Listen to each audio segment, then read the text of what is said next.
Hello everyone, मैं आ गई हूँ एक नई स्टोरी के साथ, मोटिवेशनल स्टोरी के साथ। बेटी और बहू में समान पारिवारिक कहानी है। तो चलिए कहानी को सुनना स्टार्ट करते हैं। माँ, मैं बहुत थक गई हूँ घर संभालते संभालते। यह मेरी थकान किसी को नज़र नहीं आती। कुछ दिन आराम करना चाहती हूँ। सोच रही हूँ कुछ दिनों के लिए अपने मायके आ जाऊँ। आते हुए बच्चों को भी साथ ले आऊँगी। वे वहीं से स्कूल चले जाएंगे। आखिर एक ही शहर में ससुराल और मायका होने का तो कुछ फायदा मिले। नम्रता ने फोन पर अपनी माँ से कहा। पार्वती जी ने दूसरी तरफ से कहा, हाँ बेटा, जब तेरी इच्छा हो आ जाना। आखिर ये तेरा भी तो घर है। ठीक है माँ, तो मैं कल आ ही जाऊंगी। नम्रता खुश हो बोली, हाँ बेटा, कल आ जाओ, मैं तुम्हारा इंतजार करूंगी। अभी मैं फ़ोन रखती हूँ, मुझे मंदिर भी जाना है। कमला जी ने फ़ोन रख दिया और सीधे किचन में गई। किचन में खाना बना रही बहू से बोली, अरे अनुपमा सुनो, कल तुम्हारी ननद आ रही हैं। आज बाजार जाकर फल सब्जी और मिठाइयाँ लेके आना। बेचारी मेरी बेटी ससुराल में नौकरों की तरह काम करती है और उस पर कोई ध्यान ही नहीं देता। यहाँ आएगी, कुछ दिन रहेगी तो उसका मन और तबीयत अच्छे रहेंगे। सास के मुंह से ऐसी बातें सुनकर अनुपमा का चेहरा उतर गया। वह मन ही मन सोचने लगी, काश आपको मेरी थकावट भी नजर आती। मैं भी तो दिन रात झाड़ू पोछा, बर्तन, खाना बनाना, मार्केट जाना और हर वह काम करती जिससे मेरे परिवार वालों को कोई दिक्कत ना हो। काश मुझे आप मुझ पर भी ध्यान दे पाती। आपकी बेटी तो जब मन में आता है यहाँ आ जाती, लेकिन मैं साल में एक ही बार अपनी माँ के पास जाती हूँ, तब भी आपको प्रॉब्लम होती है। मैं भी इंसान हूँ, मेरा भी मन है। मुझे भी लगता है अपने माँ के पास जाकर थोड़ा आराम करूँ, सुख दुख की दो चार बातें करूँ, अपना मन हल्का करूँ।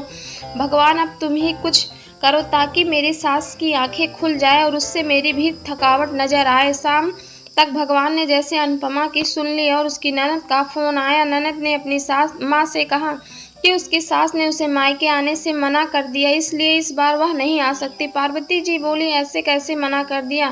पहले तो कभी वह तुम्हें आने के लिए रोकती नहीं थी, इस बार भला क्या हो गया? लाओ मेरी बात कराओ उसने, मैं समझाती हूँ। नम्रता ने फोन अपनी सास के पास दिया। पार्वती जी ने कहा, नमस्कार समधन जी, आपसे कुछ कहना है। समधन जी कहिए। दरअसल नम्रता कल त्योहार है, इसलिए वह अपने मायके आना चाहती है।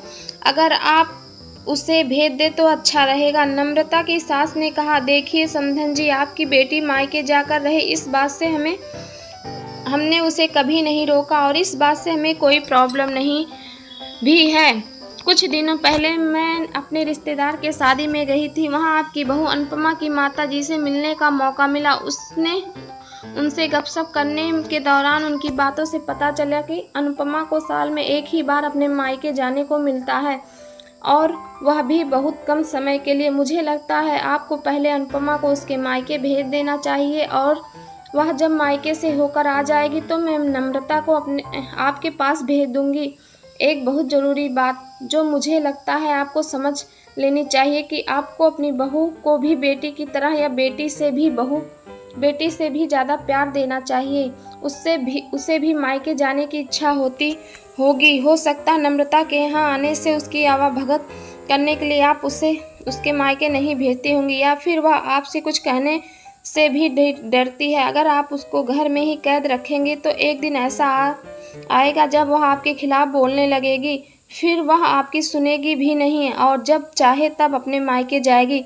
ऐसी परिस्थिति आए, इससे अच्छा है कि आप ही कुछ बदलाव अमल में लाएं जिससे आपका रिश्ता और रिश्ते की मिठास खराब ना हो। पार्वती को अपने समधन की हर एक शब्द में सच्चाई नजर आई। उन्हें महसूस हुआ कि उन्होंने अपनी बेटी के प्यार में अंधे होकर कभी भी अपनी बहू के मन का विचार नहीं किया। उन्होंने हमेशा ही अपनी बेटी को अपने बहू से ऊपर रखा।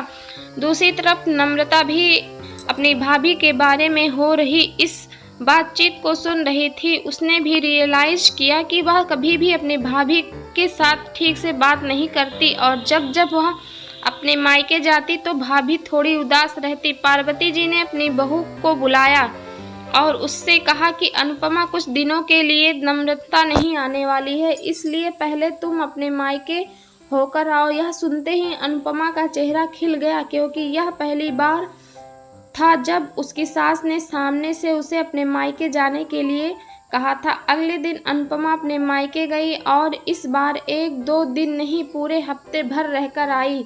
अपने माँ बाप से, अपने रिश्तेदारों से मिलकर आई और जब वह लौट कर आई तो उसका चेहरा खिला हुआ था, उसकी आंखें चमक रही थी। अनुपमा के आने के बाद नम्रता भी अपने मायके आई और इस बार वो खुद सामने से अपनी भाभी से खुशी खुशी मिली और अच्छे से बात की।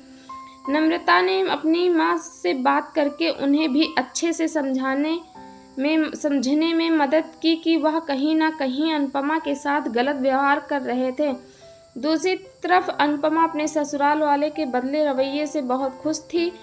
अब वह खुशी खुशी सबका ध्यान रखती थी, हर काम प्यार से करती थी। वह ध्यान रखती कि कोई भी ऐसा बात या काम ना करे जिससे घर में तनाव का माहौल पैदा हो।